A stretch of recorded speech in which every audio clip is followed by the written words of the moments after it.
नमोस्तोचार श्रीमती अर्चना जैन बेंगलोर से आपके श्री चरणों में अपनी शंका रख रही हैं। हे गुरुदेव, मेरी तीव्र इच्छा है प्रोषद उपवास करने की, तो इसकी विधि क्या है और क्या प्रोषद उपवास में जल ग्रहण कर सकते हैं या नहीं, कृपया समाधान करें। प्रोस्तोपवास यह एक श्रावक का व्रत है और जिसे उसे करना होता है। प्रोषद और उपवास। प्रोषद मतलब होता है एक समय का भोजन का नाम प्रोषद है, और उपवास मतलब दोनों समय के भोजन का त्याग करना। एक भुक्ति का त्याग करना प्रोषद है और दोनों भुक्ति का त्याग करने का नाम उपवास है। महीने में जो है ये 4 जो है प्रोषद होते हैं और 2 उपवास होते हैं। किस प्रकार से देखिए, अष्टमी को उपवास करना, 14 को उपवास करना, और अष्टमी और 14 के एक दिन पहले और एक दिन बाद एकासन करना। तो इस प्रकार से एक एकासन, एक उपवास, फिर एक एकासन, फिर एक एकासन, एक उपवास, एक एकासन। इस प्रकार से 2 अष्टमी और 2 क्या हो गई, 14 हो गई। तो महीने में कितने उपवास हो गए, 4 उपवास हो गए, 2 अष्टमी के और 2 14 के। यह प्रोषदोपवास है। प्रोषदोपवास में कोई व्यक्ति सोचे कि उपवास के दिन हम जल ग्रहण कर लें, तो जल ग्रहण भी नहीं कर सकते हैं। यह निर्जल ही किया जाता है, जल रहित ही किया जाता है, अर्थात चारों प्रकार के आहार का त्याग करके ही प्रोषद उपवास किया जाता है। क्योंकि प्रोषद उपवास में उपवास के दिन जो है दोनों प्रकार की भुक्ति का त्याग होता है। यह इसकी विधि है। तो यह व्रत लेते समय अपनी शक्ति और सामर्थ्य को देखते हुए लें कि हमारा प्रोषदोपवास जो व्रत है वह करना। इसी प्रकार की विधि आगम में बताई गई है। नमोस्तोचार विजय जैन गुरुकुल रोड खुरई से आपके श्री चरणों में अपनी शंका रख रहे हैं। हे गुरुदेव, मैं उक्त चैनलों के माध्यम से प्रवचन सुनकर इतना प्रभावित हो जाता हूँ कि शुद्ध बुद्ध खो बैठता हूँ, तो क्या यह सामायिक की श्रेणी में आएगा या नहीं? और मेरी मुनि बनने की बहुत तड़प है, तो क्या मैं भविष्य में मुनि बन सकता हूँ या नहीं, कृपया समाधान करें। आपका साधुओं के प्रवचनों को सुनकर के या फिर पाठशाला आदि देख कर के जो आपके विचार आते हैं कि मैं भी कब मुनि बनूं, ये बड़े ही उत्तम विचार हैं। देखिए, माँ जनवाणी को सुनकर के और गुरुओं के उपदेश को सुनकर के संसार जो है निस्सार लगना चाहिए, सारहीन लगना चाहिए। संसार, शरीर और भोगों से निवृत्ति के परिणाम प्रकट होना चाहिए, महावैराग्य उत्पन्न होना चाहिए, और वह आपको उत्पन्न होता है। और यह भावना जो आपकी है निश्चित ही अभी नहीं तो कभी नियम से आपको मोक्ष मार्ग में बढ़ा देगा। यदि ये भावना ही बंद हो जाएगी तो आपका मोक्ष मार्ग का रास्ता ही बंद हो जाएगा।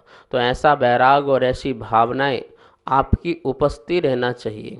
और यदि आपकी शक्ति और सामर्थ्यता है तो आप अपने घर वालों से निवेदन करके गुरु से भी आप निवेदन करें मोक्ष मार्ग में बढ़ने के लिए। तो मैं आपसे यही कहूँगा कि आपके यह उज्जवल भाव, यह पवित्र भाव आपके जीवन को सफल बनाए, आपके जीवन को सार्थक बनाए।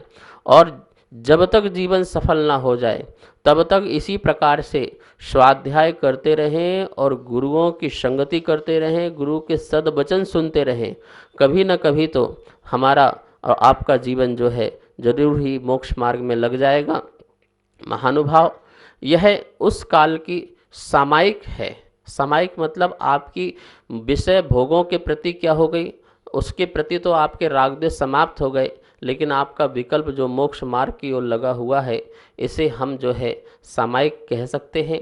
वैसे सामायिक तो समस्त विकल्पों से दूर होने का नाम, क्षमता भाव का नाम सामायिक होता है। आपके विचार उत्तम हैं, आप इसी प्रकार के विचारों में लगे रहें।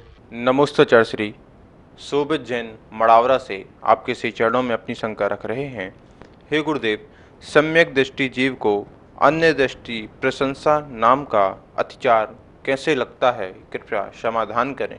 अन्य दृष्टि प्रशंसा, जो अन्य दृष्टि है मतलब जैन दृष्टि को छोड़ करके, सम्यक दृष्टि को छोड़ करके, सच्चे धर्म को छोड़ करके अन्य मत के जो धर्म हैं उनकी प्रशंसा का जो अतिचार है उस सम्यक दृष्टि को भी लग जाता है। वह दोष सम्यक दृष्टि को कभी कभी कदाचित लग जाता है। तो कैसे लग जाता है? जब हम किसी प्रकार से उनकी प्रशंसा कर देते हैं। कैसे प्रशंसा करते हैं? जैसे कि देखो यार वहाँ कितनी एकता है, कैसे एकजुट रहते हैं उनके धर्म में, ज़रा देखो। तो इस प्रकार से प्रशंसा हो जाती है। वहाँ पर लोग किस प्रकार से अपने हाथों से साफ़ सफाई करते हैं और हम लोग देखो कैसे हैं जो अपने यहाँ की साफ़ सफाई भी नहीं कर सकते हैं, और वहाँ की इस प्रकार का कार्य देखना। तो मतलब वहाँ के किसी भी बात को लेकर के जो प्रशंसा की जाती है, एकता को लेकर के प्रशंसा की जाए, या फिर वहाँ की साफ़ सफाई को लेकर के प्रशंसा की जाए, वहाँ के मंदिरों के बारे में लेकर के प्रशंसा की जाए, किसी भी प्रकार से धर्म और धर्म के आयतनों को और उनको मानने वाले लोगों की हमारे द्वारा कभी मुख से प्रशंसा जो निकल जाती है, वह प्रशंसा भी जो है अतिचार कहलाता है। कहीं ना कहीं हमारे अंदर कमी है और दोष है, जिसके कारण हम अपने में ही एकता, अपने में ही वह कार्य नहीं देख पा रहे हैं। तो इस प्रकार से यह सम्यक दृष्टि को भी अन्य दृष्टि प्रशंसा नाम का जो है अतिचार दोष लग जाता है। नमोस्तु चरश्री नम्रता जैन भुसावल से आपके श्री चरणों में अपनी शंका रख रही हैं। हे गुरुदेव, पंचम काल में वैमानिक देव नहीं आते हैं तो क्या उनकी शक्ति क्षीण हो जाती है क्या? कृपया समाधान करें। वैमानिक देव अर्थात स्वर्ग के देव पंचम काल में यहाँ नहीं आते हैं।